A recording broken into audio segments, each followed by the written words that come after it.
Hi everyone, it's Dr. Hudgens. Welcome to Nursing 624. I looked through the roster to see who was enrolled in the course and was delighted to see some familiar names.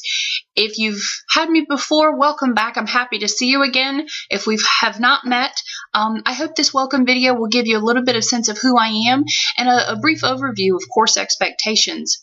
I'm sending you a video instead of sending you a long email, partly because over the past week or so you've been receiving a lot of emails and a lot of announcements that require a lot of reading. And I think at a certain point we just get saturated with the things that we have to read and we start weeding through the things that we remember.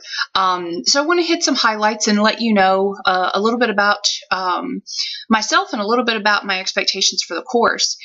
My teaching philosophy is centered in servant leadership. I'm sure many of you are familiar with Greenleaf's work that discusses what it means to serve others in a leadership capacity.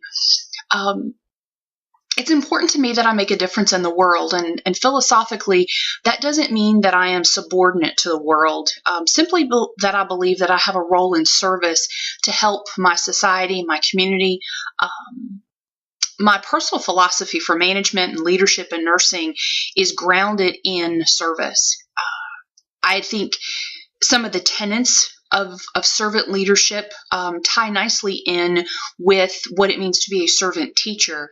Patrick Robinson in 2009 wrote an article, Servant Teaching, The Power and Promise for Education.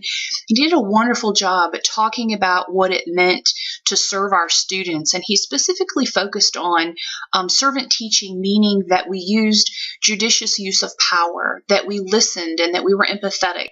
We were willing to change and be flexible in our courses, that we were reflective and contemplative of what happens in the course and the students' needs, and that we made an effort to collaborate and to come to some consensus on things that we could be negotiating with our students with.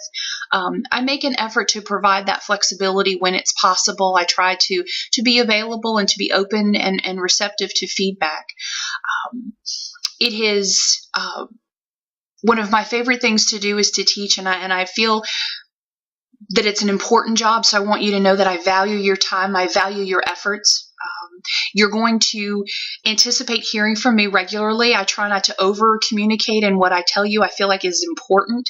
So please take the time. If you're prioritizing the emails that you read, please start with mine. From a communication standpoint, every course has an Ask the Professor link in Blackboard. That's appropriate to use for general comments, specifically to if you have a question about the interpretation of an assignment or if you're unclear about assignment instructions.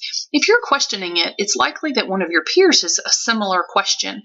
So before you send an email, please start in the Ask the Professor block within the discussion board and send an email there, or even check to see if somebody's already asked your question. Please know that if you send me an email or you post something in the Ask the Professor Blackboard link, and the information is readily available in the course, I'm going to direct you to find that information. So make sure that you've read the course syllabus well and that you've read the course instructions, the assignment instructions well prior to making email requests. Private emails, always feel free to contact me by email. I make every effort to respond to any communication, whether it's voicemail or email or text or whatever, as quickly as possible. 24 hours is I would say, the long end of my time communication. If for some reason I'm going to be off the grid for a period of time and I'm not going to be as accessible as I usually am, I'm going to communicate that to you. If I'm traveling or if I become ill, I'm going to let you know as soon as I can that there may be a delay in something. Always feel free to reach out to me. I think the trouble with living in the online education world is students feel isolated sometimes and feel a little left out to kind of self-teach. The only way that I know that you're out there and that you need me or you need support or you need feedback is if you're reaching out and you're communicating. If I don't hear anything, I'm going to assume that your needs are being met and that there's nothing more that I could do to support you. Know that I'm here. Know that I'm praying for you and I'm thinking about you and that I want your best in the course. Also know that I'm going to hold you accountable. With grading and feedback, I give feedback quickly. I try to give you directional feedback to help you grow, but I am not going to give you overly detailed feedback, especially with grammar and writing and syntax. Those are writing skills that if you don't have right now, the Writing Center is going to be an area that I may direct you to. I'm really going to focus on your professional formatting. I'm going to focus on your content, and I'm going to focus on the logic of your writing. Whether you use too many periods or a comma, or your verbs and your subjects don't agree, I'm going to let you know that there's some grammatical errors. Minor ones are no big deal. That's part of being human and someone that doesn't write professionally. Major ones, I'm going to ask you to go see the Writing Center, and I'll give you more detailed feedback. My expectations for you in this course is that you make every effort to learn the content that's offered in this course and apply the content that you're learning to honor your commitment to be a champion for Christ. That is the purpose of Liberty University. It is our deepest commitment. So I want you to understand that while we're going to be talking about leadership concepts, our hope is that we're not just talking about what it means to be a nurse leader, but what it means to be a Christian nurse leader and how you can apply the concepts in this course, especially because it's a practicum course, to the actual walk of leadership as a Christian in the healthcare community. I want you to treat your classmates and myself with positive regard and respect with all your interactions. That includes on discussion boards and emails or phone communication. If you have any concerns, and normally where I see people becoming distressed and their communication not being as respectful is when they're stressed or they're overwhelmed or they're frustrated with something. Sometimes email is not the best way to communicate those concerns. So I may ask you to give me a call or set up a time that we can Skype or chat online in some format so that we can resolve any concerns that you have. I want you to request help. If your head is underwater, I want you to let me know in a timely manner that you need additional support or that you need an additional resource. I want you to use those resources appropriately.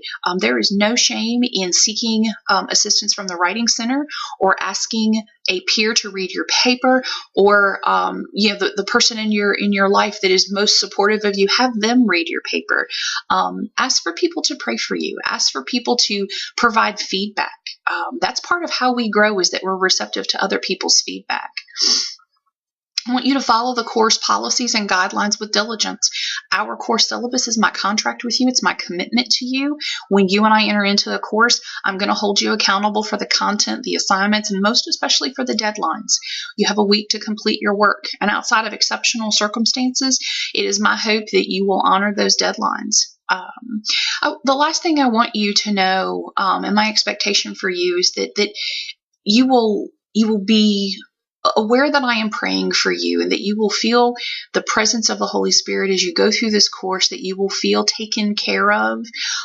Please know that it's important for you to have a good experience in this course. It's important for you to learn the content in this course, but it's also important for you to develop a heightened awareness, new skills, a new application for those skills in your role as a Christian nurse leader.